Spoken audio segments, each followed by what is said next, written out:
And I would remind members, and especially myself, about turning off mobile phone.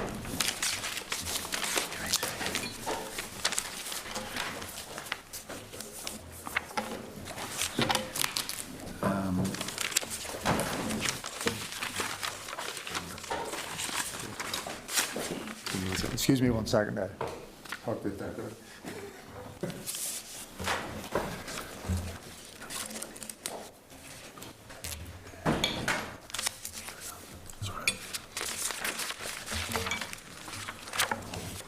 I'm going to ask Trevor to take over from up here.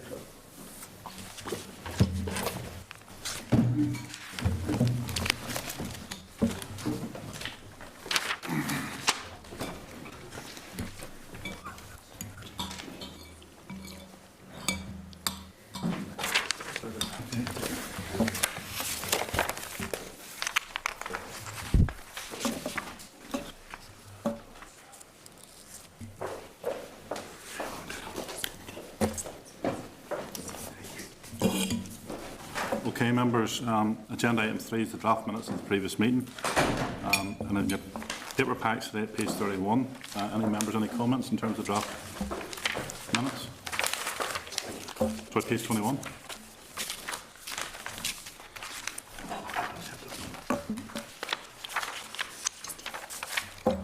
Do I have a proposal to agree those minutes? Agreed. Second. Okay, thank you. Matters arising in relation to the review of topical questions. We still haven't received a response from the Executive to our letter on the 28th of January, or the follow-up, which was sent on the 1st of April. So I'm going to suggest that we write on behalf of the committee to the OFM DFM to chase up the outstanding responses. Agreed. All agreed? Okay.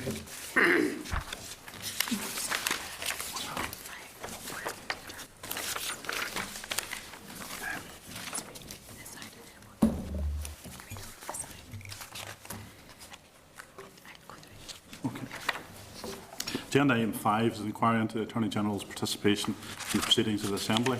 At the meeting of the 25th of March 2014, we agreed to write to the Attorney General, OFM, DFM and the Committee for Justice to seek their views on mechanisms for managing statutory rules laid by the Attorney General, which is subject to negative resolution or draft affirmative resolution procedures. Members will recall that a statutory rule subject to the draft affirmative resolution procedure is expected to be laid by the Attorney General before summer recess and before the conclusion of the Committee's inquiry. The Committee agreed that the arrangements for this particular statutory rule would be dealt with independently of the inquiry and should not be binding on any future conclusions of the Committee. We have now received responses from the Attorney General, OFM, DFM officials and the Committee for Justice. You will find these in your pack at page 36. Perhaps we could summarise the views which were expressed. The Attorney General's view is that the only person who can properly explain and defend a statutory rule and that an aegis procedure which applies to ministers should also apply to the Attorney. The response from OFM DFM, which is at page 38, it should point out that is the response from the officials in OFM DFM and not from the Executive or the individual ministers. Officials within the department have discussed a range of options but have concluded that the ministerial involvement would be likely to be inappropriate in the view of an independent status of the Attorney General. Therefore, the necessary mechanism must essentially be one for the Assembly to determine. They have identified some options for taking this forward, but have not assessed the feasibility or acceptability of the options. The response also states that the Minister of Justice would be willing to provide a ministerial response to any debate on the upcoming statutory rule. The response also states that in addition to the Attorney General, there are other rulemaking authorities, including the Lord Chief Justice, the rulemaking committees for the various courts and the Chief Constable, and it is suggested that any protocol might also be applicable to other rulemaking authorities. The Justice Committee's response, which is on page 24, states that it finds it difficult to envisage any role for the committee in which it could act on behalf of the Attorney General in proposing or responding to debates in plenary. The Clerk has provided a paper which includes some suggested options for managing these statutory rules, and you will find these on page 30. As this has not arisen up to now, there is no precedent or convention that we can call on for dealing with such cases. So it's really up to this committee to determine the best way forward. So maybe I could ask the clerk to talk us through what the options are. Thank you, Deputy Chair. As you know, the Committee for Justice has been looking at a draft SR that the Attorney-General wants to lay that is subject to the draft affirmative resolution, and at the moment there's no mechanism in place as to how this could go onto the floor of the Assembly in order to get it approved. So at page 30 there are some options that really just support some of the options that the OFM DFM officials have provided in their response to the committee. Now the options are there really just as a conversational point, they're really just there to generate discussion, but I'll just go through them with you now. One option could be that the Committee for Justice could produce a report on the SR and seek Assembly approval for this report, and that would provide a mechanism for a formal debate on the statutory rule. It would then be to the Business Committee to table the motion to formally approve the statutory rule, and the Assembly could vote without any further debate. There are some things that the committee may wish to consider. Obviously, we have already received a letter from the Justice Committee to advise that it doesn't envisage any role in which it would respond or propose any debate on behalf of the AGNI. And therefore, if they were to bring forward a committee motion to look at a committee report on it, they may feel that this is just providing another mechanism to provide a response on behalf of the AGNI, particularly if there were issues identified during the debate in the way that they wouldn't be able to address. Also, currently as it stands, they don't provide a report to the Assembly on a draft affirmative procedure statutory rule, and no committee would do that, so that it is outside what the normal process is. Another option that the committee might wish to look at would be for the Speaker to table and move a motion. There is no mechanism at the moment for this wouldn't provide a mechanism for someone to propose the motion or deliver wind, so consideration should be given as to whether the vote is taken that day or whether a mechanism could be built in to allow the AGNI to provide a written response to the Assembly before the vote is taken. There is convention where the Speaker in a previous Assembly back in 1998 did table a motion on behalf of a direct Rule Minister, which was a take note debate. However, at that stage, he did say that moving the motion didn't indicate his opposition or approval of it. So that could be an option that the committee may wish to explore and may wish to seek the views of the Speaker, of the current Speaker. Another option could be for the Committee for Justice to consider the SR and that the debate would only be scheduled on the floor of the Assembly if the committee is supportive of that. Then that committee could write to the Business Committee and ask them to schedule the motion for debate. However, members might wish to note that currently Business Committee motions do not normally have a debate, and the Business Committee would not be able to ask any of their members to either propose or wind on the statutory rule because it won't have considered it, but it could be a mechanism by which it could be debated on the floor of the Assembly. Another option that the committee might wish to think about is to set up an ad hoc committee to consider the statutory rule or to table the motion on behalf of the AGNI. So members may wish to consider whether the ad hoc committee could relay in an opening statement in writing through an ad hoc committee, and whether this committee should also scrutinise the proposals of the SR rather than the Committee for Justice looking at it.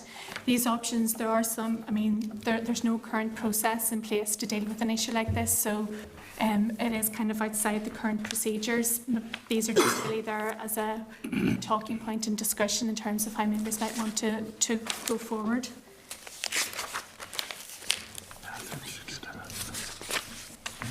Members, any view on this, or can I suggest maybe that we seek the views of the Speaker and the Business Committee, and then the rest of the members actually go back and speak to the relevant parties and bring it back? I think that would be sensible. Put it down that route. Good guidance. Great. Okay.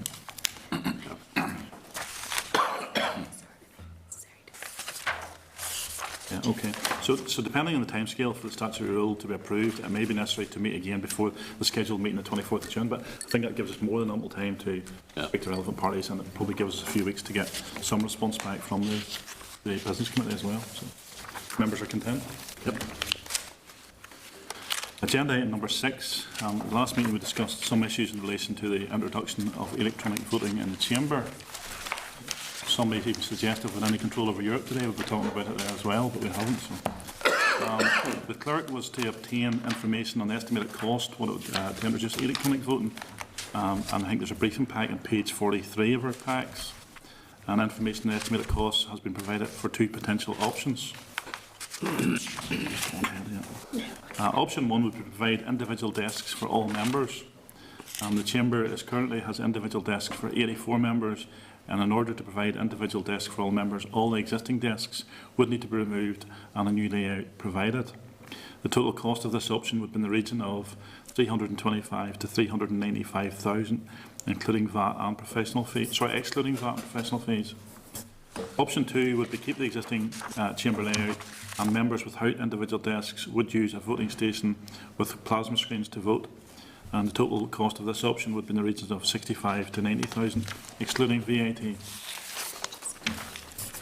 So, the members, any view on these? Yeah, okay. Kieran? Well, just Chair, I mean, thanks very much for giving for producing the figures. But certainly that first proposal, option 1, I mean, you're talking about £500,000, I would reckon. And I don't know how much the Assembly spent last year, was it, on reorganising the Chamber? And, you know, we could be criticised for rather not looking forward or being inward looking when, you know, if the money spent last year, if this could have been incorporated, I would be rather sceptical about going forward, certainly number 1. The second one, while maybe not as elaborate, would be more easy with the funding, I would have thought. That's only my notion. I know it was raised the last day, and I mean, I would share some of your concerns, Kieran, and another member raised it the last day in terms of, so if we go down the electronic voting, we have a fairly old chamber, albeit it has been modernised or brought up to a standard after the particular fire. But it would mean fitting other equipment where others could visualise what's actually happening, and I think it would take away from the aesthetics of the chamber also. I was sceptical the last day even continuing this.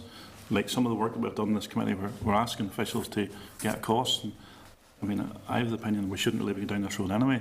And I mean, now that you see almost £500,000 to revamp the chamber, as you have said, Kieran, and I mean, as you have said also, that it was only done last year. I think we need to come to a decision fairly soon on this before we waste any more time. I think, and this has been debated before, and I think from memory, the last day we discussed that there was an opinion sought by most members, and the majority of those who responded wasn't in favour of the electronic voting. So maybe I'm wrong on that. The previous survey in the last mandate in 2007. Yeah. That's right. I can't imagine there's going to be a great change. And I mean, I think one of the things, we have an old building here, and it's hard to fit in some of this modern technology and to have a big modern screen in what is looked like a fairly the aesthetics in that chamber is quite nice, and I think to destroy that just for the value of putting in an electronic screen. Sorry, George. Sure, I would actually propose that we keep the status quo. Yeah. I propose that. Well, could we just reflect on it for another, come back to the next meeting and give a definitive view? I'm not absolutely certain where SDLP stands on these specific figures, right? And the implications. But like a little period of grace just to reflect on it. Then we can make a decision one way or the other.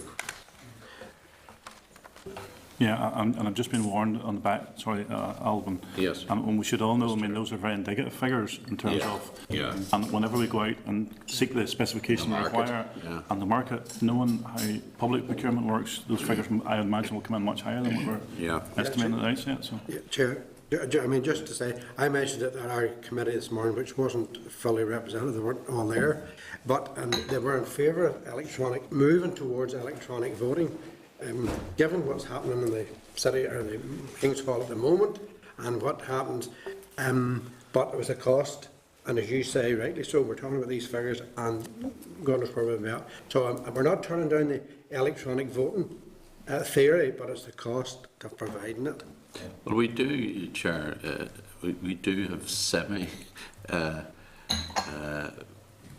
electronic voting insofar as we go through the lobby and it's recorded on computer and so forth. So to that extent, it's not purely a manual. But I think we need to look at it afresh, given the starkness of the figures. That, I mean, £500,000 would not wash with the electorate. There's absolutely no way people would accept that.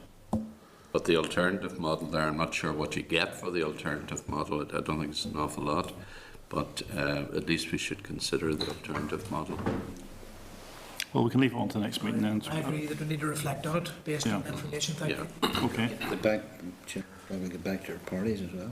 Yeah, I mean, I think that's Yeah, sure, an opinion from that, yeah. Okay, agenda item 7 is the forward work plan. Our programme, sorry, at page 46, which takes us up to June. With that, perhaps I could provide an update on the two items. Two of the items, sorry, in relation to the NI Public Service Ombudsman's Bill. There's been some slippage, so the bill will now be introduced to Assembly after summer recess rather than before it. And new legislation will require amendments to standing orders, and we expect to receive a briefing paper from OFM-DFM Committee for a future meeting. In relation to budget scrutiny, members will be aware that the draft Memorandum of Understanding to the underpinning of the standing orders has been developed as an option for improving the Assembly's input into the budget process. The draft Memorandum of Understanding is currently with the Minister of Finance and Personnel for consideration. When the Minister responds to the Committee for Finance and Personnel, it will provide us with an update on this issue. In the meantime, we have added this item to the list of forthcoming business and will bring it back to the Committee at the appropriate time. Are members content enough with the forward work programme? Yeah. Okay. Agenda item number 8, correspondence, and there's two items for consideration. At page 48, there's a letter from Maria McMahon, who has received funding for the Exchange project, for a pilot project to enhance public participation in politics. Part of the project is to develop a proposal for an online mechanism to gauge the levels of public support for particular causes, which would require a response from the Assembly. I understand that Maria has spoken to each of the parties about the project prior to writing. Members will be aware that public petition procedures is on our forward work programme for consideration at some point. Some of the issues raised in the correspondence appear to be relevant to our work on the public petition procedures. Maria is requesting to meet the committee in order to provide us with more detail on her proposal. In view of our need to consider public petition procedures, there may be value in hearing from Maria at a future meeting. So, what's the member's view? Chair, can I just say I know Maria McMahon. She works for NIACRO, and she is a very impressive person, and I think that it would be worthwhile listening to what she's got to say. That would be my view. I haven't talked to her personally about this, I have to say. Can I suggest even the officials meet with Maria first, in the first instance, before bringing the committee? Sure. If that's okay, that's in order. Okay. Bring back the information. Yeah, first, then we'll make a decision. Yes. Yeah, okay. The other item of correspondence is on page 49. It's from the Chief Executive of Playboard NI, requesting to brief the committee on the Let Us Play campaign. The correspondence isn't relevant to the work of this committee, so if members are content, we will write back to explain this position. Members agreed? Okay. Okay, agenda item number 9, any other business? Just to remind members that our report on the review of the current organisation of the business week has been debated in the plenary later today. The current indicative time for the debate is to commence at 6:30. And the business committee has scheduled 1 hour for the debate, with 10 minutes to propose the motion and 10 minutes to wind. All other speakers will have 5 minutes. Sorry, George. Chair, just one item of business, and I suppose it comes under the review of the current organisation of the week. Was the Tuesday we're off from 12:30 to 2 o'clock, and I know the business committee meets then, but would that not be rescheduled for maybe half an hour, 3/4 of an hour? Particularly on a Tuesday evening there's times we could be here for all hours, and that could lessen the day. So, and again, it's only a personal opinion of mine. Yeah. I think we considered that, didn't we, to some extent? Yeah. It was something that's in the report. As far as I understand, the committee did consider it, and it was members' views that it was a good opportunity to meet with all party groups, to have any other party meetings, but also to hold engagement meetings with outside groups as well. So it's in the report that it would retain as it currently stands. There would be no change to the This seems, lunch this time. seems quite a long time, you know, during the lunch break, that they were from 12:30 to 2 o'clock. But I suppose it is given an opportunity. I mean, Eve take today, the Long Gallery's busy even there at the minute, so It is, yeah. it gives an opportunity for members who will be tied up with other business. So. Yeah. But I mean, if it has been considered, George, Yeah, And it can be raised in the debate anyway. Yeah, this evening, you know. so the next meeting will take place on the 24th of June at 1 p.m. in room 29, and the meeting is adjourned. Committee room 29. This